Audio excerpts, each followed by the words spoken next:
जय हिंद मेरे दोस्तों, आपका स्वागत है आपके अपने YouTube चैनल प्रथम अकादमी परिवार में। मैं हूं सूरज कुमार। आज हम लोग जो आपका क्लास 10th का साइंस का जो मॉडल पेपर आया हुआ है उसके आज सब्जेक्टिव क्वेश्चंस पर बात करेंगे। जितने भी क्वेश्चंस आपके हैं सब्जेक्टिव में, सारा का सारा मैं इसी वीडियो में मैं आपको दूंगा, ठीक है। और सब कुछ, चाहे आपका जैसे कि अथवा वाला बहुत ज़्यादा प्रश्न है, फिर मैं बोलूँ और वाला बहुत ज़्यादा प्रश्न है, तो ऐसा नहीं कि मैं उसको छोड़ दूंगा। जितने भी प्रश्न हैं सब का सब मैं भी कवर कराऊंगा, ठीक है। और लास्ट में जो आपका है इसका मैं पीडीएफ भी आपको प्रोवाइड करवा दूंगा, जो मैं आंसर आपके लिए लेकर आया हूँ, ठीक है। तो वो कैसे डाउनलोड करना है पीडीएफ को, वो मैं आपको वीडियो के एंड में बताऊंगा, ठीक है। देख सकते हो ये हमारा पीडीएफ है, ठीक है। मैंने बहुत अच्छे तरीके से सारे क्वेश्चन आंसर को डिजाइन किया हुआ है, तो ये आप लोग को अगर चाहिए तो वो तो आपको लास्ट में पता चलेगा कि कैसे आपको ये वीडियो आपको मतलब ये पीडीएफ आपको मिलेगा, सो ठीक है। खैर देखिए, जो सबसे पहला प्रश्न है बेसिकली 31 नंबर से, यहाँ से एक्चुअली आपका सेक्शन बी शुरू होता है और आपका पहला प्रश्न 31 नंबर का है सब्जेक्टिव का, जो कि है आपके पास प्रकृति में साधारण नमक के दो मुख्य स्रोतों की सूची बनाई। यानी कि आपको साधारण नमक जो है हमारा NaCl सोडियम क्लोराइड, इसके दो स्रोत के बारे में आपको लिखना है, ठीक है। साथ ही साथ दो यौगिकों के नाम बताएं जहां साधारण नमक को कच्चे माल के रूप में पे किया जाता है। यानी कि दो आपको एक ऐसी चीज़ों का भी नाम बताना है, फिर यौगिक का नाम बताना है जिसके बनाने में सोडियम क्लोराइड का यानी कि नमक का उपयोग होता है, ठीक है। तो सबसे पहले जानते हैं इसके दो मुख्य स्रोत क्या क्या है। तो सबसे बड़ा स्रोत तो हमारे लिए अभी समुद्र का पानी है, ठीक है। और प्राकृतिक नमकीन जल स्रोत, जैसे कि बहुत सारे झील वगैरह ऐसे होते हैं जो समुद्र का तो पार्ट नहीं है पर फिर भी उसमें खारा पानी पाया जाता है, तो उससे भी हम लोग बना सकते हैं, ठीक है। अब कच्चे माल के रूप में ये सोडियम क्लोराइड का NaCl का जो उपयोग होता है बेसिकली आपका बेकिंग सोडा बनाने में, साथ साथ सोडियम हाइड्रोक्साइड बनाने में भी आपका इसका उपयोग होता है। तो ये दोनों चीज़ें याद रखिएगा। चलिए आगे बढ़ते हैं। नेक्स्ट प्रश्न की ओर है कि कार्बन यौगिक की संख्या अन्य सभी तत्वों द्वारा मिलकर बनाए गए यौगिकों से अधिक है।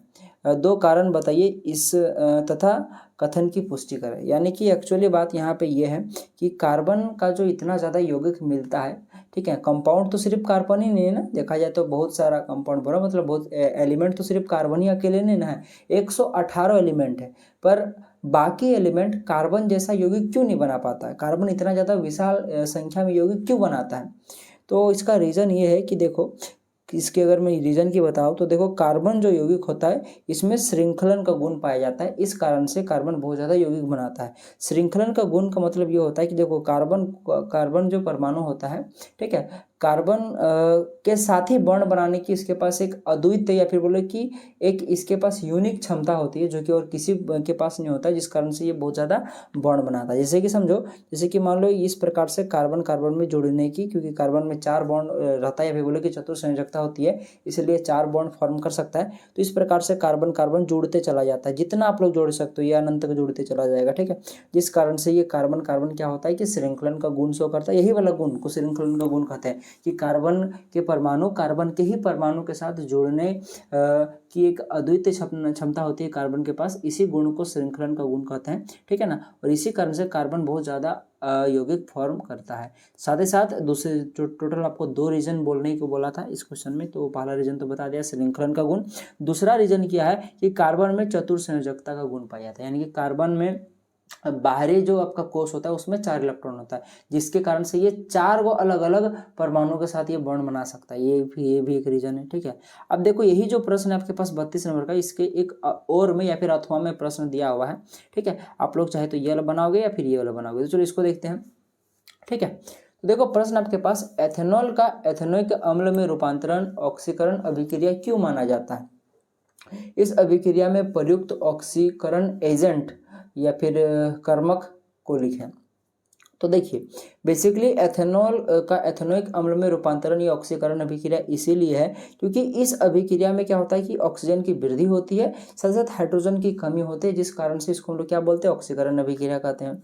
अब देखो, यहाँ पे इस अभिक्रिया को कराने के लिए हम लोग क्षारीय के MnO4, ठीक है ना, इसका उपयोग करते हैं। और क्वेश्चन में इसी का आपको नाम पूछा था, ठीक है ना। बेसिकली इसको अभिक्रिया को कराने के लिए किस ऑक्सीकरण एजेंट का, तो यहाँ पे जो ऑक्सीकरण एजेंट है यहाँ पे यही है, क्षार KMNO4, KMNO4 बेसिकली इसको हम लोग पोटेशियम पर मैग्नेट बोलते हैं। तो कहीं पे अगर आपको इसका नाम मेंशन करना है, लिखना होगा तो लिख दीजिएगा पोटेशियम पर मैग्नेट, ठीक है। तो यहाँ पे देख लो एथेनॉल को पोटेशियम पर मैग्नेट की उपस्थिति में देख सकते हो आपके पास रिएक्शन वगैरह किया जाता है ऑक्सीजन की उपस्थिति में, तो एथेनोइक अम्ल बनता है, साथ ही साथ आपका जल बनता है। तो ये रिएक्शन भी लिख दीजिएगा, ठीक है ना। तो ये चीज़ें थी सारी। चलिए आगे बढ़ते हैं। अच्छा देखो यहाँ पे देखा जाए तो देखो मध्यम क्रियाशीलता वाली एक धातु का नाम बताए, यानी कि सक्रियता श्रेणी में बीच में कोई आने वाला तत्व का आपको नाम बताना है, ठीक है। जो मध्यम क्रियाशीलता का हो, मैंने ज़्यादा भी क्रियाशील नहीं होना चाहिए और कम से कम क्रियाशील भी नहीं होना चाहिए, ठीक है। साथ ही साथ आपको क्या करना है कि सल्फर अयस्क से इस धातु के निष्कर्षण के 3 मुख्य चरण लिखिए।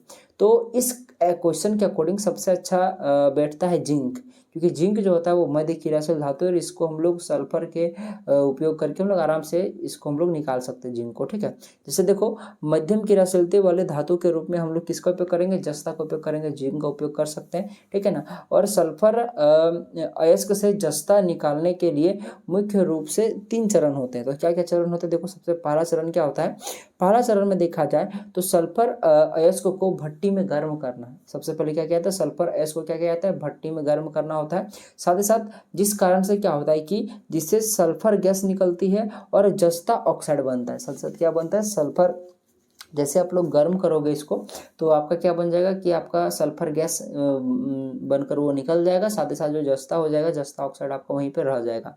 अब दूसरा चरण में क्या करते हैं कि जस्ता ऑक्साइड को कार्बन के साथ उच्च ताप पर क्या करते हैं, रिड्यूस करते हैं, जिससे क्या होता है कि जस्ता धातु का निष्कर्षण हो जाता है। अब जब जस्ता धातु निकल जाता है वहाँ से, तो उससे क्या होता है कि जस्ता को हम लोग शुद्ध कर उसको हम लोग नॉर्मली जस्ता जैसा उपयोग करने लगते हैं, ठीक है।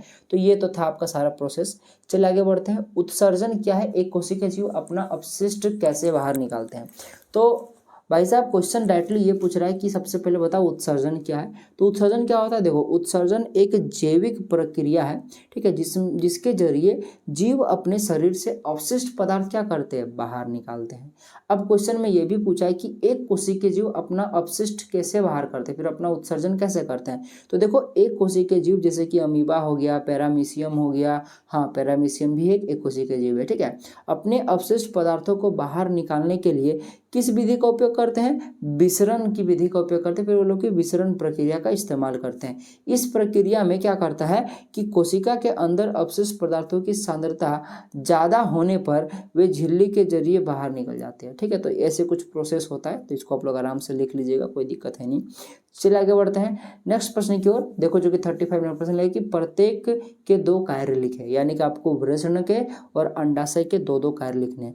तो वृषण के 2 कार्य की अगर मैं बात करूँ, इसके 2 प्रमुख कार्यों की मैं बात करूँ, तो देखो वृषण के 2 कार्य, एक शुक्राणु का निर्माण करना और एक टेस्टोस्टेरोन जो हार्मोन होगा आपका, इसका स्रावित करना होता है, ठीक है।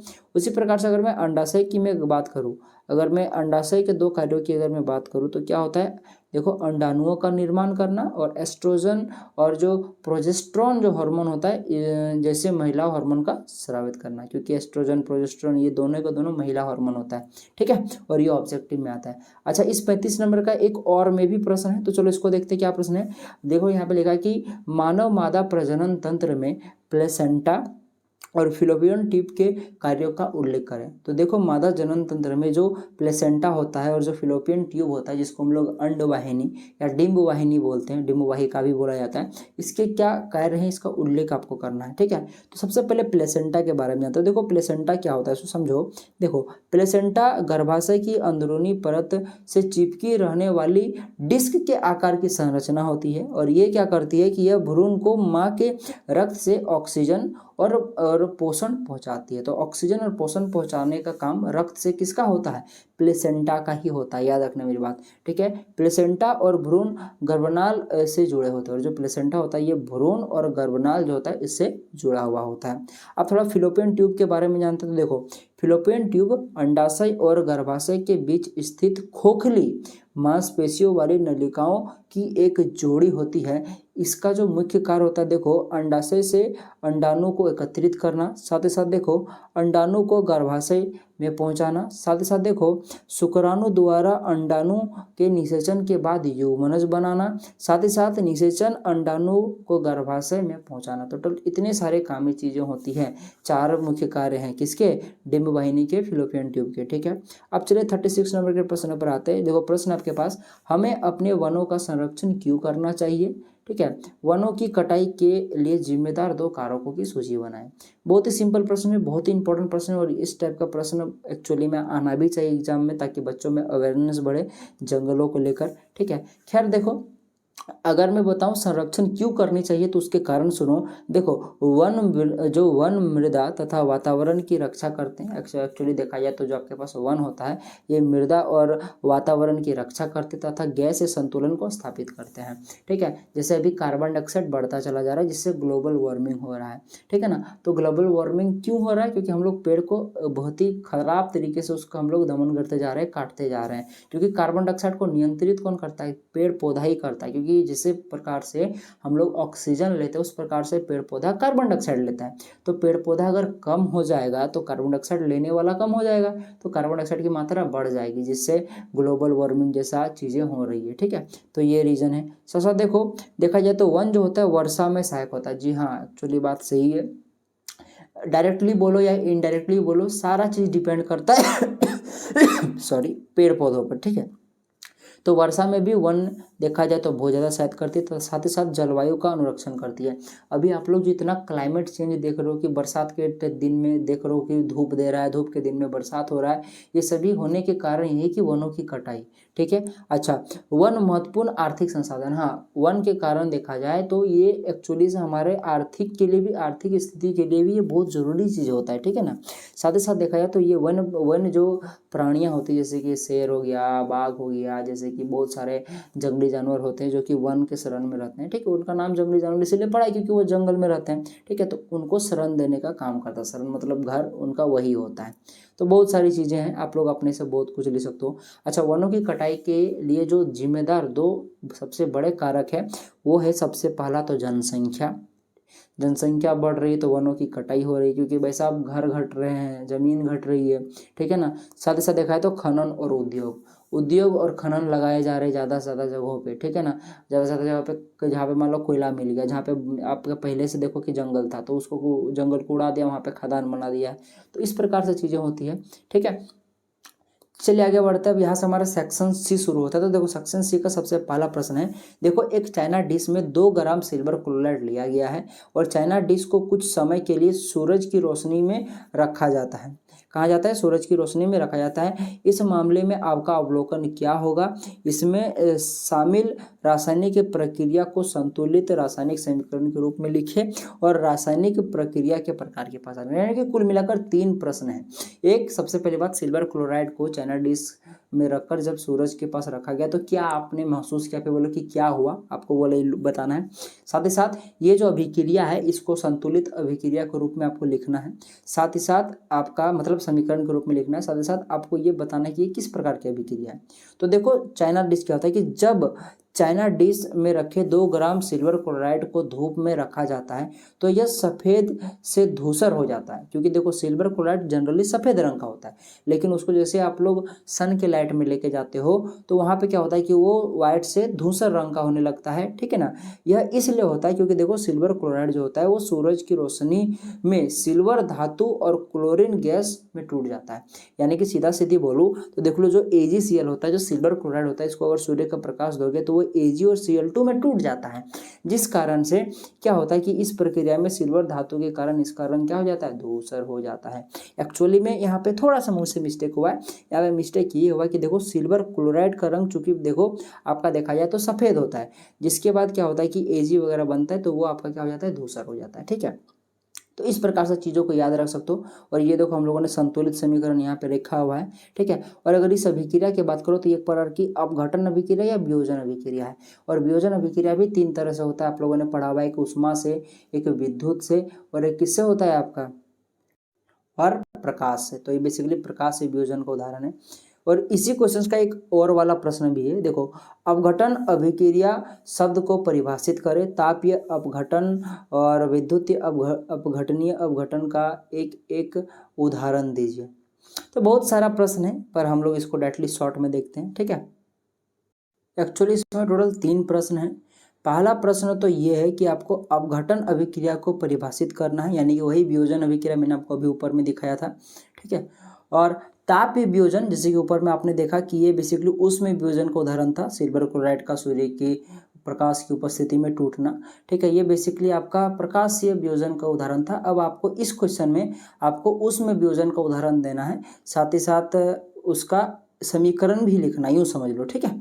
तो देखो क्या होता है, देखो कि जब एक पदार्थ टूटकर 2 या 2 से अधिक नए पदार्थ का निर्माण करता है तो उसे हम लोग वियोजन या अपघटन अभिक्रिया कहते हैं। इसका सबसे देखो एग्जाम्पल की मैं बात करूं तो देखा जाए तो आपके पास ऊष्मीय वियोजन का अगर मैं एग्जाम्पल दूं तो देखो यहाँ पे आपके पास क्वेश्चन में एक्चुअली ऊष्मीय वियोजन और विद्युत वियोजन दोनों का आपको उदाहरण पूछा है, ठीक है ना। तो ऊष्मीय वियोजन देखो, सबसे पहले ऊष्मीय वियोजन के बारे में जानते देख लो। आपके पास CaCO3 कैल्शियम कार्बोनेट को अगर आप लोग गर्म करते हो ना तो आपके पास CaO कैल्शियम ऑक्साइड और CO2 में टूटता है। तो देख सकते हो यहाँ पे एक एग्जाम्पल मैंने आपको दे दिया उसमें वियोजन का। अब देखो विद्युत वियोजन का मैं उदाहरण दे देता हूँ। तो देखो जब सबसे अच्छा और सबसे किफ़ायती एग्जाम्पल मैं देता हूँ, जल का टूटना। जल में अगर आप लोग इलेक्ट्रिसिटी फॉलो कर दोगे तो वो हाइड्रोजन गैस में और ऑक्सीजन गैस में टूट जाएगा, ठीक है। तो ये आपका विद्युत वियोजन का उदाहरण हो गया। तो क्वेश्चन क्या था, इस टोटल क्वेश्चन का मीनिंग सबसे पहले आपको अपघटन अभिक्रिया या फिर वियोजन अभिक्रिया को समझाना था। साथ ही साथ इस वियोजन अभिक्रिया का टोटल 3 पार्ट होता है। एक प्रकाशीय वियोजन, तो प्रकाशीय वियोजन यहाँ नहीं पूछा है, यहाँ पे आपको बाकी जो 2 चीज़ें हैं विद्युत वियोजन और जो तापीय वियोजन है उसके बारे में आपको एक एक एग्जाम्पल देना था, जो कि मैंने आपको अच्छे से समझा दिया। चलिए आगे बढ़ते हैं नेक्स्ट प्रश्न को। 30 नंबर पे, क्रमशः तनु HCl और NaOH विलयन युक्त 2 प्रकनली, यानी कि कोई प्रकनली A है और B है। मान लो कि आपके पास A में आपका HCl है और B में आपके पास क्या है, NaOH है, ठीक है। आपको पता है कि NaCl आपका मतलब HCl, NaCl नहीं, HCl जो होता है आपके पास आपका ये अम्ल होता है और NaOH जो होता है ये बेसिकली ये क्षार होता है, ठीक है। तो बेसिकली और एक चीज़ बता दो कि HCl का जो pH मान होता है वो 1.2 के आसपास होता है और NaOH जो होता है इसका जो आपके पास pH मान होता है वो 14 के आसपास होता है, 14 के आसपास होता है, ठीक है। तो ये चीज़ें मैंने आपको एक्स्ट्रा बता दिया। अब समझो क्वेश्चन क्या है, सो देख लो। नीला लिटमस विलयन डाला जाता है, यानी कि इस प्रकनली A और B दोनों में क्या क्या आता है, जिसमें आपका एक में NaCl है और एक में NaOH है, इन दोनों में क्या क्या आ जाता है, आपका नीला लिटमस विलयन डाला जाता है। तो किस प्रकनली में रंग परिवर्तन देखा जाएगा, रंग परिवर्तन बताए और इसका कारण भी बताए। तो देखो अगर मैं बात बताऊं तो समझो कि तनु हाइड्रोक्लोरिक एसिड यानी कि HCl और सोडियम हाइड्रोक्साइड जिसको हम लोग NaOH बोलते हैं, विलयन युक्त दोनों प्रकनली में नीला लिटमस पत्र डालने पर जो तनु HCl वाली जो प्रकनली है उसमें रंग में परिवर्तन होगा। क्योंकि जो नीला लिटमस पत्र है जो कि आप लोग डाल रहे हो, यहाँ पे देख सकते हो नीला लिटमस पत्र की अम्ल की उपस्थिति में लाल हो जाता है। तो यहाँ पे अम्ल NaCl, इसीलिए NaCl वाले बर्तन में क्या होगा कि वे रंग में परिवर्तन देखने को मिलेगा। अब रंग में किस प्रकार का परिवर्तन देखने को मिलेगा कि देखो कि तनु HCl विलयन वाली प्रकनली में नीला लिटमस पत्र का विलयन जो है वो कैसा हो जाएगा, उस विलयन का रंग लाल हो जाएगा। क्योंकि अम्ल विलयन में नीला लिटमस विलयन जो होता है वो क्या होता है आपके पास, लाल हो जाता है, ठीक है। तो ये चीज़ें सारे समझ में आ गया। अब जो NaOH है जिसमें आपका नीला लिटमस विलयन डाला गया तो वो नीला का नीला ही रहेगा, उसमें कोई चेंज नहीं होगा, ठीक है। चलिए आगे बढ़ते हैं। अच्छा देखो, चित्र की सहायता से साबुन की सफाई की क्रिया को समझाइए। तो देखो मैंने आपके लिए बहुत सारा चित्र लेकर आया आपको समझाने के लिए, पर आपको इतना चित्र नहीं बनाना एग्जाम में। कोई इन दोनों में से कोई एक ही बनाना है, और अगर इसको एक बना पाओ तो बहुत ही अच्छा बात है, वरना इन तीनों में से देखा जाए तो इसको अगर नहीं बनाओगे तो भी चलेगा, पर इन दोनों में से कोई एक बना देना। तो मैं बोलूँगा बीच वाला बनाना ज़्यादा आसान रहेगा, ठीक है। पर मेरी अगर बात मानो तो इसको और इसको बना देना सबसे अच्छा रहेगा, ठीक है। पर चलो हम लोग क्वेश्चन को पढ़ते हैं। तो देखो होता क्या है, तो देखो साबुन के अणु लंबी श्रृंखला वाले कार्बोक्सिलिक अम्लों के सोडियम एवं पोटेशियम लवण होते हैं। तो ये 3 चीज़ें याद रखिएगा, कार्बोक्सिलिक अम्लों, सोडियम एवं पोटेशियम, ये 3 चीज़ें याद रखिएगा, बहुत ही इंपॉर्टेंट है। ये लिख देते हो तो एग्जामिनर को लगता है कि नहीं बच्चा को आता है, वरना मैं तो नॉर्मल लिखा सकता था पर नॉर्मल नहीं लिखाना, क्योंकि आपको अच्छा लगना है, बच्चों से सभी बच्चों से आपको आगे निकलना है, ठीक है ना।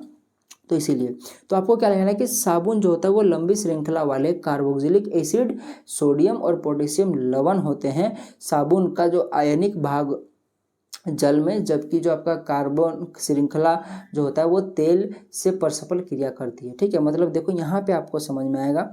देखो यहाँ पे देखो आपके पास कार्बन वाला जो भाग है, यहाँ पे आप लोग देख सकते हो, आप लोग यहाँ पे आपका कार्बन वाला भाग है, देख सकते हो यहाँ पे आपके पास H3C आपको इस तरह से दिख रहा होगा।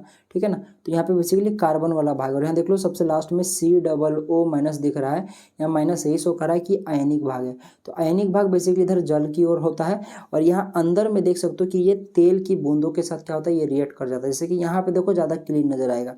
तो यही जो आपके पास दिख रहा है ये आपके पास क्या है, ये बेसिकली आपका कार्बन वाला सिरा है, और इधर वाला आपका आयनिक सिरा है। ठीक है ना, तो बेसिकली यही क्या करता है, ये आपका कार्बन वाला सिरा जाके तेल के साथ वो रिएक्ट कर देता है, एक्चुअली उसको घुला देता है। ठीक है ना, साथ ही साथ क्या होता है देखो क्रिया करती है, इस प्रकार साबुन के अणु मिसेल संरचना तैयार करते हैं। यानी कि ये जो आपको दिख रहा है ना आकृति, इसी को हम लोग मिसेल बनाते हैं। इस प्रकार से आपका मिसेल की संरचना तैयार होती है, जहां अणु का एक सिरा तेल कण की ओर तथा आयनिक सिरा तेल के बाहर की ओर यानी कि पानी की ओर होता है। इससे पानी में इमल्सन बनता है, इससे पानी में क्या बनता है, इमल्सन वगैरह, झाग वगैरह बनता है। साथ ही साथ देखो इस प्रकार साबुन का मिसेल मेल को पानी जो ये जो आपके पास साबुन का मिसेल बना, ये क्या करता है, मेल को पानी यहाँ पे पानी मत कर देना, मेल को कपड़े से बाहर निकालने में मदद करता है, क्योंकि मेल को लेकर ये पानी में चला जाता है। ठीक है, इसलिए आप लोग देखते हो कि जो सर्फ वगैरह होता है उसमें अगर आप लोग गंदा कपड़ा डालते हो तो कपड़ा साफ हो जाता है, लेकिन सर्फ पूरा गंदा हो जाता है सर्फ का पानी, क्योंकि सारा यहाँ पे क्या हो रहा है कि जो आपके पास मिसेल है वो क्या करता है, मिसेल निर्माण होता है और मेल को पानी में जाके ले जाता है। ठीक है, तो ये सारी चीज़ें थे, और हमारा कपड़ा क्या होता है, साफ हो जाता है। तो ये सारी चीज़ें थी, आप लोग इसको लिख लीजिएगा। तो वही चीज़ यहाँ पे देख लो, यहाँ पे डायग्राम आपको वही समझाने के लिए मैंने NCERT से रखा हुआ है। मान लो कि एक प्रकार का कपड़ा है, उसमें ब्लू कलर का एक यहाँ पे मेल दिख रहा है आपको। तो इस प्रकार से देखो छोटे छोटे साबुन के कण होते हैं, साबुन के या डिटर्जेंट के, ठीक होते हैं, जिसमें से जो ब्लू वाला भाग इस प्रकार से आपको दिख रहा होगा, एक तरफ रंगा हुआ दिख रहा होगा और एक नॉर्मल दिख रहा होगा। तो ये जो आपके पास रंगा हुआ भाग दिख रहा है, ये आपका मान लो कि जल रागी सिरा और नीचे वाला जल विरागी सिरा है।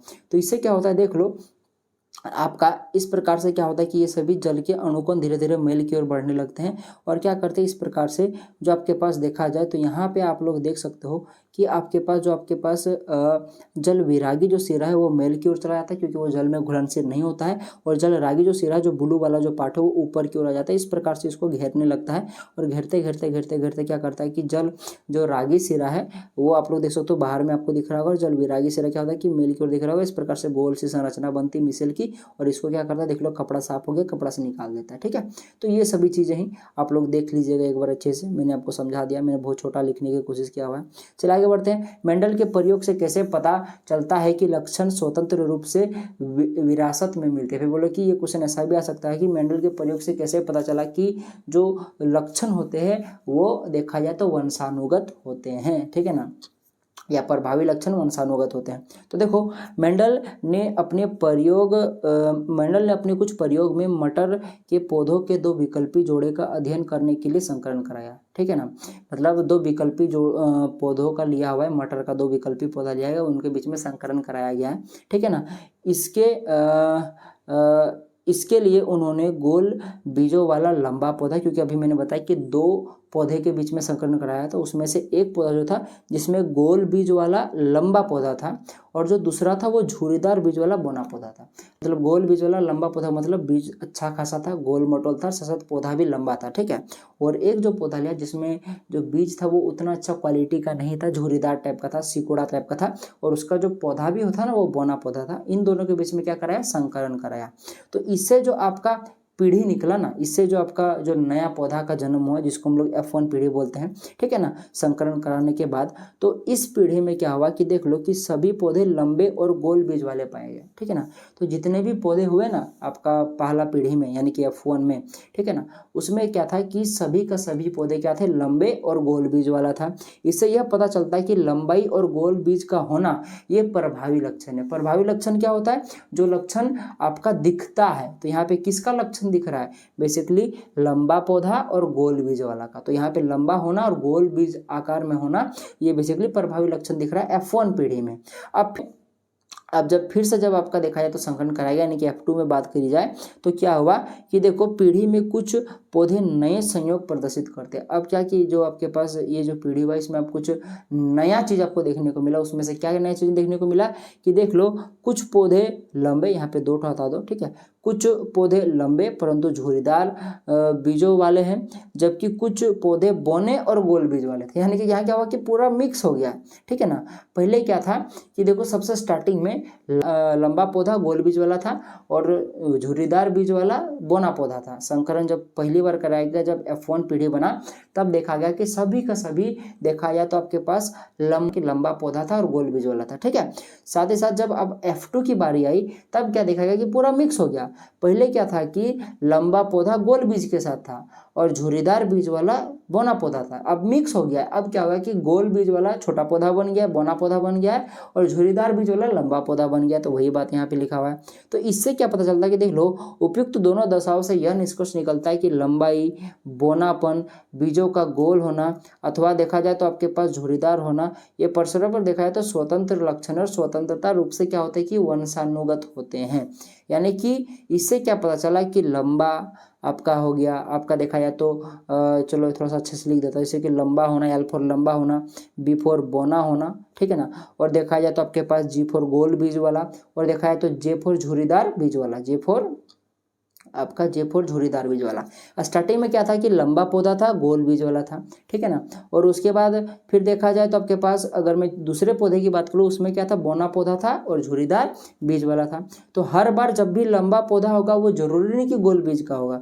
यानी कि इससे ये पता चला कि गोल बीज होना, लंबा होना और आपके पास बौना पौधा होना, झुर्रीदार बीज वाला होना, ये चारों का चारों अलग अलग प्रकार के लक्षण है, ठीक है ना। तो वही चीज़ यहाँ पे है और ये वंशानुगत होते हैं।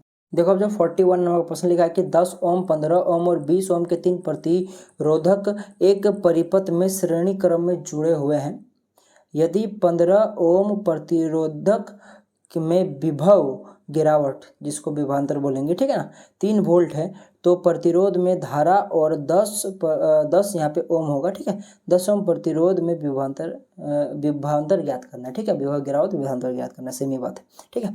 तो बेसिकली कुल मिलाकर आपके पास डायग्राम इस प्रकार से क्वेश्चन बोल रहा है कि 3 प्रतिरोध आपके पास इस प्रकार से है। एक को मैंने R1, एक R2, R3 मान लिया। चूंकि श्रेणी क्रम में सब जुड़ा हुआ है इसलिए सबका विभवांतर अलग अलग होगा, इसलिए R1 का विभवांतर मैंने V1 माना हुआ है, इसका V2 माना हुआ है, R3 का V3 माना हुआ है, ठीक है। और साथ ही साथ सबका वैल्यू दिया हुआ है, इसका 10, इसका 15, इसका 20 आपको प्रतिरोध का वैल्यू दे दिया गया है।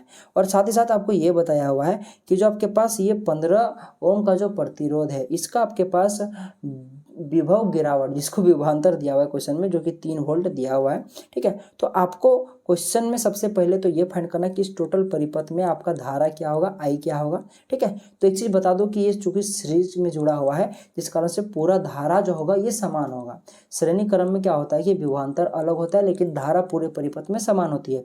यानी कि चाहे इस प्रतिरोध के लिए बात करो या इसके लिए सबके लिए धारा का मान सेम ही होगा, ठीक है। और आपको दूसरा क्वेश्चन में क्या पूछा है कि जो आपके पास ये जो R1 प्रतिरोध है जिसका प्रतिरोध 10 ओम है, इसका आपको विभवांतर निकालना है, यानी कि V1 का वैल्यू निकालना है। तो चलिए निकालते हैं। देखो चूंकि आपका पूरा परिपथ में धारा समान है तो धारा के लिए तो कोई दिमाग खराब करना ही नहीं। धारा का फॉर्मूला क्या होता है, I बराबर में V बटे में R होता है। तो चूंकि हमारे पास R2 जो प्रतिरोध है उसका हमारे पास R भी पता है और V भी गिवन है, तो हम लोग यहाँ से आराम से I निकाल लेंगे। और ये जो I निकलेगा ये R1, R2, R3 सब के लिए पूरे परिपथ के लिए वैलिड होगा, क्योंकि I जो होता है वो पूरा परिपथ में समान होता है। तो बस वही चीज़ लिखे हुए हैं यहाँ पे, देख लो V2 बराबर में R2, क्योंकि हमारे पास दोनों V2 और R2 का वैल्यू पता है, ठीक है। तो जो कि आपके पास V2 का वैल्यू 3 है, R2 वैल्यू 15, इसको काटोगे तो 3 के 3, 3 5 15, यानी कि 1/5 आएगा, जो कि 0.2 एम्पियर के बराबर होगा। अभी जो 0.2 एम्पियर निकला है ये सिर्फ R2 का लिए नहीं निकला है, ये इसके लिए भी क्योंकि I सबके लिए समान होता है, ठीक है। लो आपके पास धारा निकल गया। अब चलो अकॉर्डिंग टू क्वेश्चन आपको ये भी बताना है कि 10 ओम का जो प्रतिरोध है जिसको हम लोगों ने R1 माना, इसके लिए विभवांतर क्या होगा। तो विभवांतर फॉर्मूला क्या होता है, V बराबर में IR। क्योंकि हम लोग V1 के लिए निकाल रहे हैं, या फिर बोलो कि आपके पास प्रतिरोध 1 के लिए निकाल रहे हैं, इसीलिए हम लोग R1 लेंगे और V1 यहाँ पे फॉर्मूला में पुट करेंगे। ठीक है, तो वही V1 बराबर में IR1 लिखे हुए हैं। ठीक है, तो I का वैल्यू तो 0.2 एम्पियर अभी निकाला हम लोगों ने। ठीक है, और R1 का वैल्यू तो 10 ओम दिया हुआ है। ठीक है, तो इसको गुना करोगे तो 2 वोल्ट निकल गया ये V1 का वैल्यू। ठीक है, यानी कि जो आपके पास प्रतिरोध 1 है इसके लिए विभवांतर का वैल्यू आपके पास 2 ओम निकल गया। ठीक है, और प्रतिरोध तो 0.2 एम्पियर है ही। चलिए इसका एक अथवा प्रश्न भी है आपके पास, चलिए इस प्रश्न को देखते हैं। देखो आपके पास क्वेश्चन है यहाँ पे लिखा है कि 5 ओम, 10 ओम और 15 ओम के 3 प्रतिरोध श्रृंखला यानी कि सीधे से बोलो तो सीरीज में जुड़े हुए हैं और संयोजन 30 वोल्ट की बैटरी से जुड़ा हुआ है। और ये जो पूरा परिपथ है ये 30 वोल्ट की एक बैटरी से जुड़ा हुआ है। सर्किट में ए मीटर और वोल्ट मीटर जोड़ते हुए सभी उपकरणों को उचित क्रम में जोड़ने वाला एक सर्किट आरेख बना, यानी कि आपको एक परिपथ बनाना है, सर्किट बनाना है। ठीक है, और 10 ओम प्रतिरोध में प्रवाहित धारा और विभवांतर भी ज्ञात करना है। यानी कि ये जो 10 ओम का आपके पास प्रतिरोध दिया हुआ है इसका आपको धारा भी निकालना है और इसके लिए विभवांतर क्या होगा आपको ये भी निकालना है। तो देखो आप लोग यहाँ पे ये था आपका कुछ सर्किट डायग्राम है आपके पास। ठीक है, जहाँ पे आपको देख सकते हो यहाँ पे 5 ओम का, यहाँ पे 10 ओम का, यहाँ पे 15 ओम का आपके पास प्रतिरोध जुड़ा हुआ है। और ये आपके पास इसको मैंने R3, इसको R2, इसको मैंने R1 माना हुआ है। ठीक है, और एक चीज़ बता दो, देखो ये आपका चूंकि सीरीज में जुड़ा हुआ है। ठीक है, तो इसका सबका विभवांतर अलग अलग होगा। तो आप लोग चाहो तो सबके लिए अलग अलग से वोल्ट मीटर भी दिखा सकते थे। इसको V1, इसको V2, इसको V3 लिख सकते थे, कोई दिक्कत है नहीं। ठीक है, ऐसे भी करके आप लोग छाप सकते थे। और ऐसा करोगे तो लास्ट में आप लोग ऐसे करके लिख सकते हो कि ये जो टोटल V है आपका वो बराबर है V1 प्लस का V2 प्लस का V3, कैसे करके लिख सकते थे, कोई दिक्कत है नहीं। पर ऐसे भी रहेगा तो कोई दिक्कत है नहीं। ठीक है, तो ये टोटल डायग्राम हो गया आपके पास। और क्वेश्चन में फिर पूछा था आपको कि जो 10 ओम का जो प्रतिरोध है इसका आपको धारा और जो आपके पास इसका विभवांतर है वो भी ज्ञात करना है। चूंकि ये आपका सीरीज में कनेक्टेड है तो इसका जो धारा होगा यही इसका सबका धारा होगा। तो धारा में तो टेंशन नहीं, वो तो निकालेंगे किसी तरह से हम लोग। ठीक है, और बात यहाँ पे ये है कि विभवांतर निकालने में, क्योंकि इसका विभवांतर इसका सबका अलग अलग होगा। ठीक है ना, तो सबसे पहले विभवांतर निकालने के लिए आपको धारा चाहिए। ठीक है, और बेसिकली आपके पास धारा निकालने के लिए आपको क्या करना पड़ेगा समझो।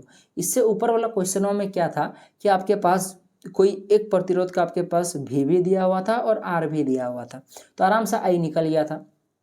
पर यहाँ पे देखो कोई एक प्रतिरोध का पर्टिकुलर आपको V नहीं दिया हुआ, क्योंकि यहाँ पे जो V दिया हुआ है आपके पास 30 वोल्ट, ये बेसिकली इस तीनों का दिया हुआ है, यानी कि कुल दिया हुआ है। और हमें कुल से मतलब है नहीं, क्योंकि कुल से अगर मतलब रखोगे तो आपको कुल प्रतिरोध भी निकालना पड़ेगा। क्योंकि आप लोग यहाँ पे बोलोगे सर यहाँ पे R1 का वैल्यू तो है, V का वैल्यू तो 30 है, निकालो, या फिर बोलो सर R2 का वैल्यू है या R3 का वैल्यू है, V का वैल्यू, तो गलत हो जाएगा क्योंकि तीनों के लिए विभवांतर अलग अलग होगा।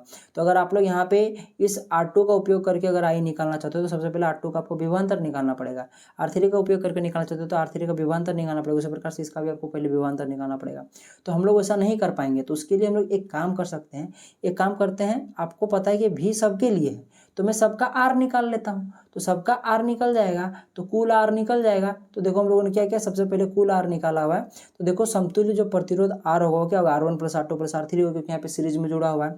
तो कुल R आपका 30 ओम निकल गया है। तो 30 ओम जब आपके पास टोटल कुल R का वैल्यू निकल गया और कुल विभवांतर 30 है, तो अब आप लोग आराम से यहाँ पे फॉर्मूला लगा सकते हो धारा का, जो कि क्या होता है धारा का फॉर्मूला, धारा बराबर में होता है आपके पास, देख लो V बटे में R।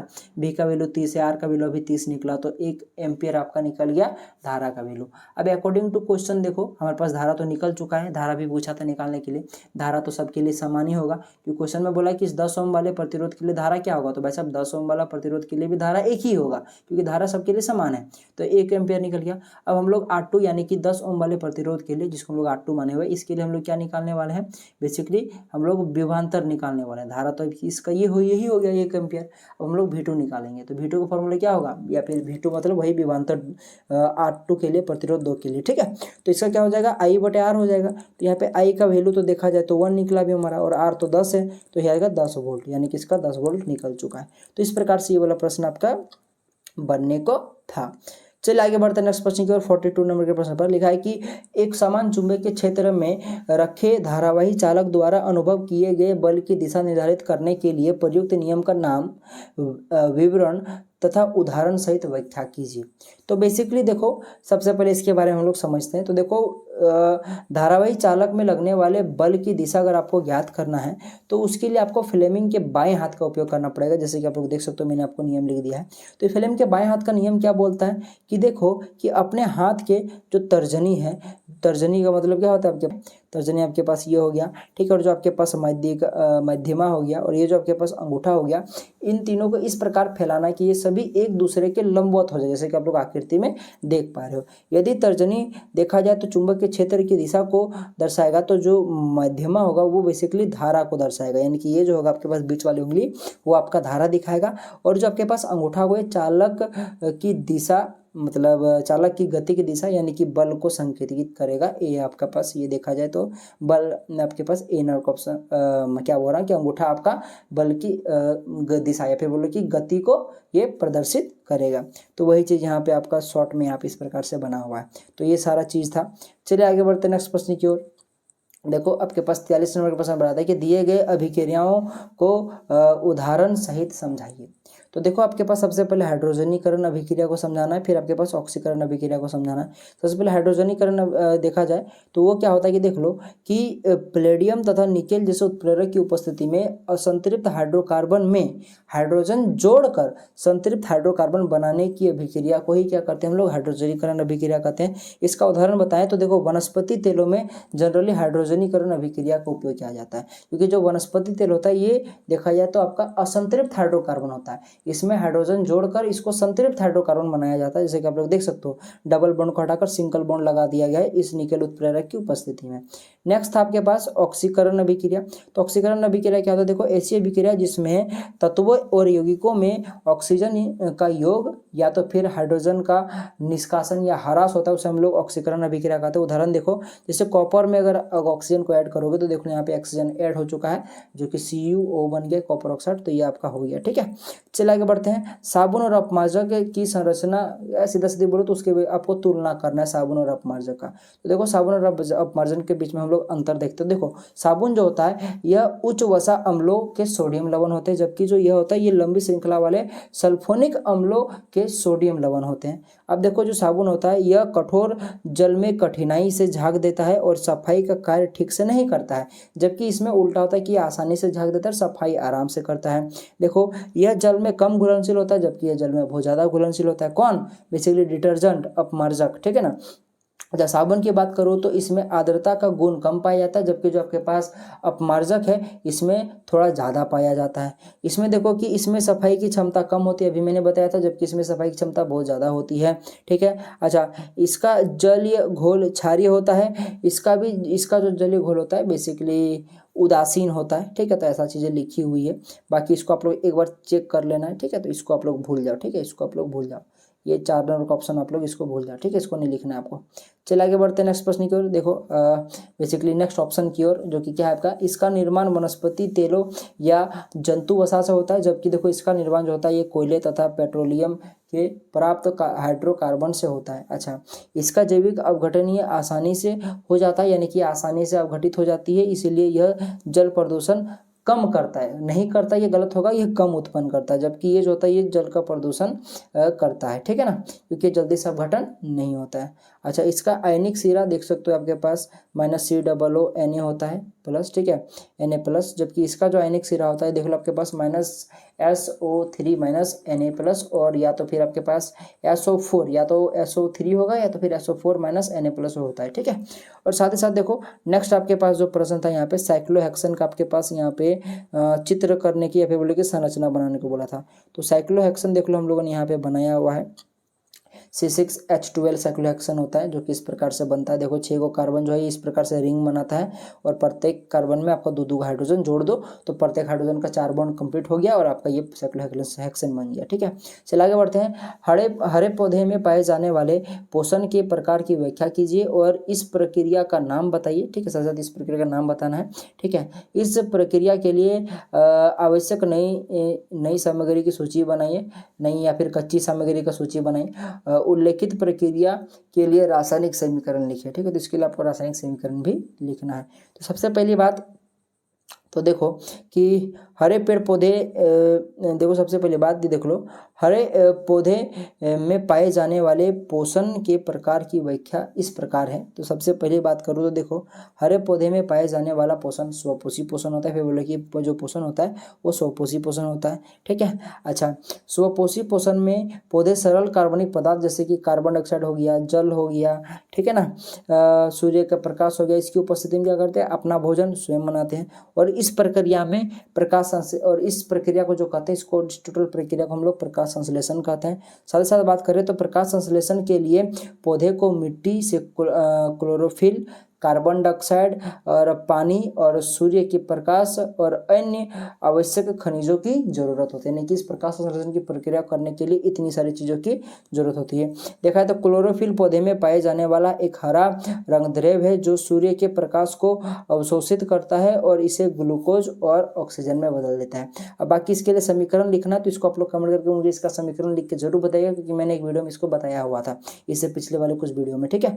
बाकी चलिए आगे बढ़ते हैं कि नेक्स्ट पार्ट क्या था आपके पास इस क्वेश्चन का, कि इस अभिक्रिया के दौरान होने वाले 3 घटनाओं को बताइए। कि जब ये अभिक्रिया हो रही होती है प्रकाश संश्लेषण की, उस टाइम पे क्या क्या होता है। तो देखो देखा जाए तो क्लोरोफिल द्वारा प्रकाश ऊर्जा का अवशोषण होता है, यानी कि प्रकाश को सोखता है क्लोरोफिल। सचा देखा जाए तो प्रकाश ऊर्जा का रासायनिक ऊर्जा में परिवर्तन तथा जल अणुओं का हाइड्रोजन तथा ऑक्सीजन में टूटना होता है। सचा देखा जाए तो कार्बन डाइऑक्साइड का शर्करा में अपघटन करना होता है, ठीक है। तो ये सारी चीज़, यानी कि कार्बन डाइऑक्साइड का देखा जाए तो ग्लूकोज में बनना होता है, सीधा सीधी लिख देता है ग्लूकोज, तो शर्करा लिखा हुआ है। चलिए आगे बढ़ते हैं नेक्स्ट प्रश्न की ओर। 45 नंबर में देखो पहला पार्ट है इसका, कि वायु से किसी माध्यम में प्रवेश करने पर प्रकाश की चाल वायु में उसके मान की आधी हो जाती है, ठीक है।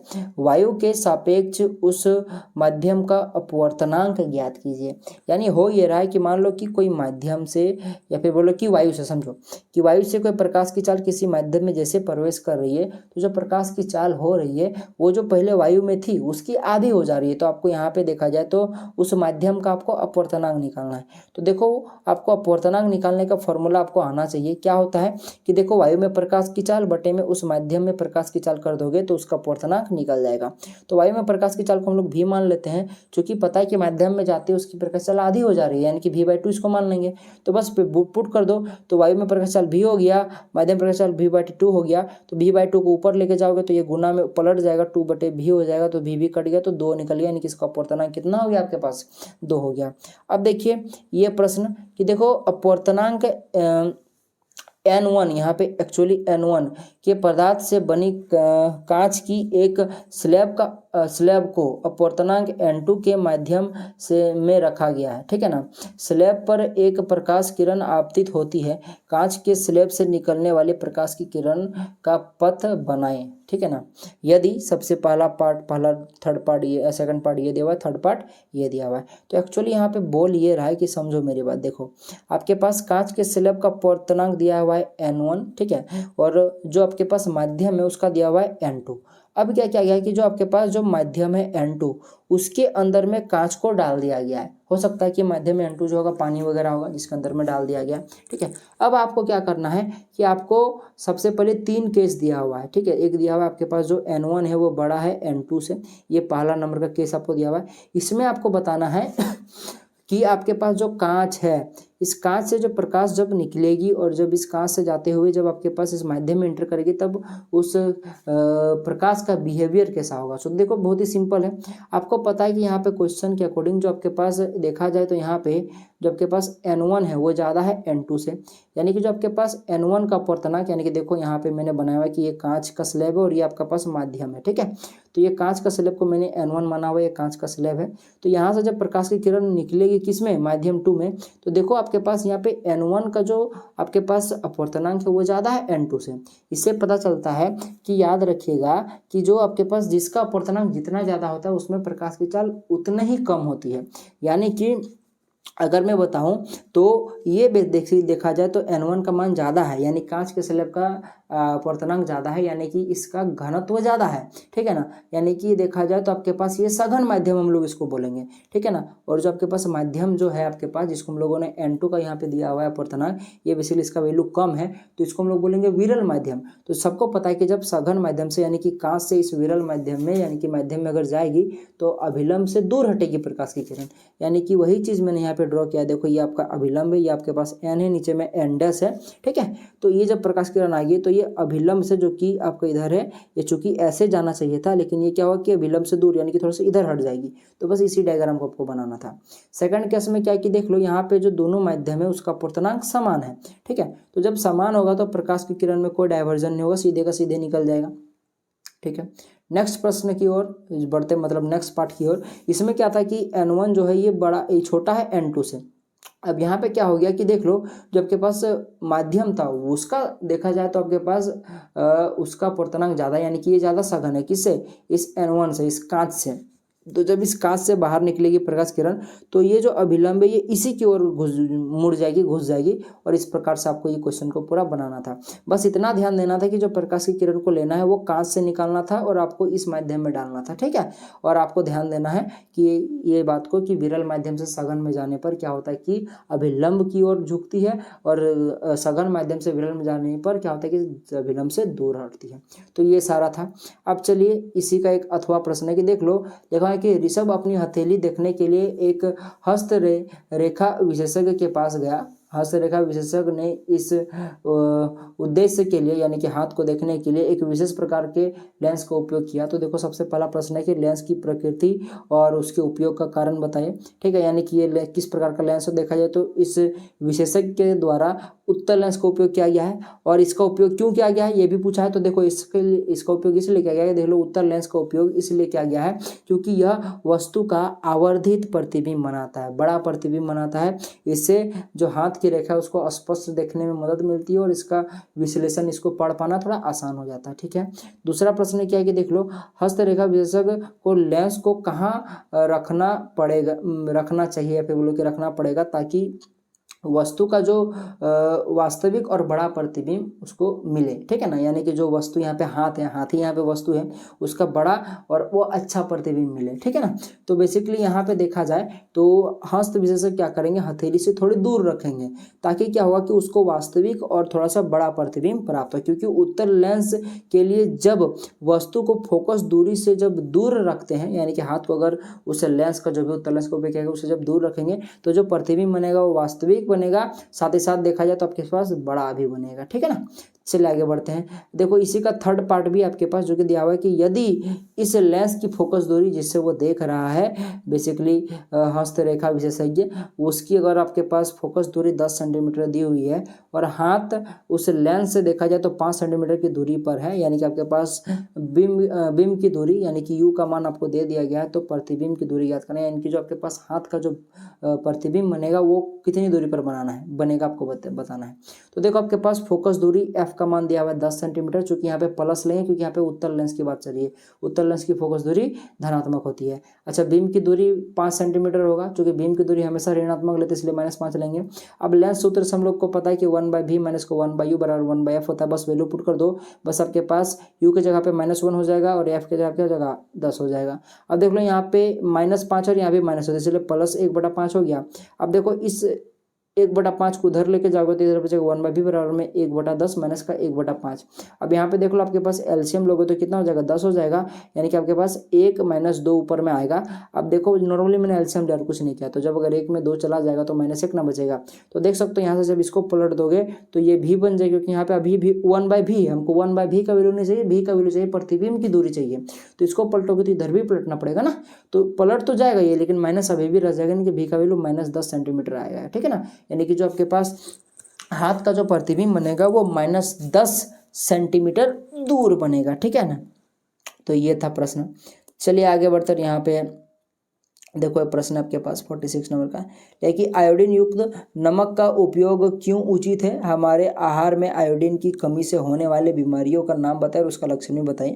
ठीक है ना। तो देखो आयोडीन युक्त नमक का उपयोग क्यों उचित है, क्योंकि देखो भाई साहब ये हमें बहुत सारे बीमारियों से क्या करता है, बचाता है। जैसे आप लोग को पता है कि आयोडीन जो होता है वो आउडू ग्रंथि के लिए जरूरी होता है। सर देखो होता है आयोडीन जो होता है वो थायरोक्सिन हार्मोन बनाता है, साथ ही साथ यही जो हार्मोन है ये क्या करता है, संतुलित शरीर को करने में और देखा है तो विकास के लिए जिम्मेदार होता है। सर देखा है तो आयोडीन जो होता है ये सामान्य वृद्धि और मस्तिष्क के विकास के लिए बहुत ही जरूरी तत्व होता है। ठीक है, तो ये सारी चीजें थे जिनके कारण हम लोग क्या कर सकते हैं, ये बोल सकते हैं कि नमक का उपयोग करना बहुत ही उचित है, आयोडीन युक्त नमक हमें खाना चाहिए। चलिए अब आयोडीन की कमी से होने वाला मुख्यतः दो रोग, तो सबसे पहला देखा है तो घोंघा रोग जो बहुत ही देखा है तो आम रोग के बारे में आप लोग बहुत बार सुने होंगे इसके बारे में। देखो ये क्या होता है कि देखो थायराइड ग्रंथि बढ़ जाती है, यानी कि गर्दन में एक गांठ जैसी, यानी कि बोले कि वो फूल जाती है, तो यही इसका लक्षण है। एक होता है आपके पास क्रिटिनिज्म, जो बेसिकली ये बच्चों में आयोडीन की कमी से होता है। इससे क्या होता है कि शरीर और मानसिक का जो विकास होता है वो अच्छे से नहीं हो पाता है, तो ये इसका लक्षण था। ठीक है, अब ख नंबर का प्रश्न में देखो आपके पास ये था कि देखो शरीर में तंत्रिका आवेग किस प्रकार यात्रा करती है, आपको ये बताना है। तो देखो तंत्रिका आवेग की यात्रा शरीर में किस प्रकार से होती है। देखो सबसे पहली बात उत्तेजना, यानी कि स्पर्श हो गया या किसी ने आपको मार दिया या हाथ वाथ जल गया, यानी कि जो भी आपके पास फीलिंग आपके पास आई वो आपको महसूस जो होती है, बेसिकली हम लोग उस फीलिंग की बात कर रहे हैं। ठीक है, तो वो फीलिंग जब कोई उत्तेजना जैसे कि आपके पास गर्मी, ठंडा, दर्द किसी तंत्रिका कोशिका को मिलती है, तो कोशिका की झिल्ली में एक विद्युत रासायनिक परिवर्तन होता है। ठीक है, और फिर क्या होता है कि विद्युत आवेग बनता है। यह परिवर्तन एक विद्युत आवेग उत्पन्न करता है जो तंत्रिका कोशिका के देखा है तो अक्ष तंतु, जिसको हम लोग एक्सॉन बोलते हैं, इसी को देखा जाए तो हम लोग क्या बोलते हैं। देखो यहाँ पे मैंने नीचे लिखा हुआ है, इसका भी आपको चित्र बनाने को भी बोलेगा। इसी को हम लोग क्या बोलते हैं, देखो यहाँ भी आपके पास एक्सॉन है, इसी को हम लोग क्या बोलते हैं, तंत्रिका कक्ष, तंत्रिका अक्ष। ठीक है ना, इसी को तंत्रिका अक्ष भी बोलते हैं। ठीक है, चलिए तो तंत्रिकाक्ष से होते हुए क्या होता है कि आगे बढ़ता है। ठीक है, उसके बाद देखा है तो स्नेप्स, अक्षतंतु के अंत में एक स्नेप्स होता है जो अगली तंत्रिका कोशिका से जुड़ा होता है। ठीक है ना, उसके बाद न्यूरोट्रांसमीटर, यानी कि बोले तो स्नेप्स में विद्युत आवेग रासायनिक संकेत में बदल जाता है। यह ट्रांसमीटर नामक रासायन छोड़ता है, या फिर बोले कि छोड़ते हैं, जो सिनेप्स को पार करते हैं और अगली तंत्रिका कोशिका को उत्तेजित करते हैं। और यह प्रक्रिया क्या होती है कि बार बार ये दोहराती रहती है, और इस प्रकार से उत्तेजना का या फिर बोले कि कोई भी तंत्रिका आवेग जो होता है वो ट्रेवल करता है शरीर में। ठीक है, चलिए आगे बढ़ते हैं। तो देखो आपके पास इसी का शायद पार्ट 2 नहीं, ये तो खत्म हो गया। अब नेक्स्ट प्रश्न की ओर, मतलब इसी का और में एक प्रश्न है। ठीक है, अच्छा देखो, न्यूरॉन की संरचना बनाए और उस पर निम्नलिखित को लेबल करें। तो न्यूरॉन का संरचना बनाना है, उसमें आपको दुमिका, ठीक है, उसके बाद आपके पास कोशिका, उसके बाद आपके पास नाभिक, और उसके बाद एक्सॉन आपको दिखाना है। ठीक है, तो देखो ये आपके पास उसका चित्र, तो यही तंत्रिका कक्ष को ही हम लोग एक्सॉन बोलते हैं, बाकी सब आपको तो दिख ही रहा होगा। ठीक है, तो ये आपकी संरचना होगी।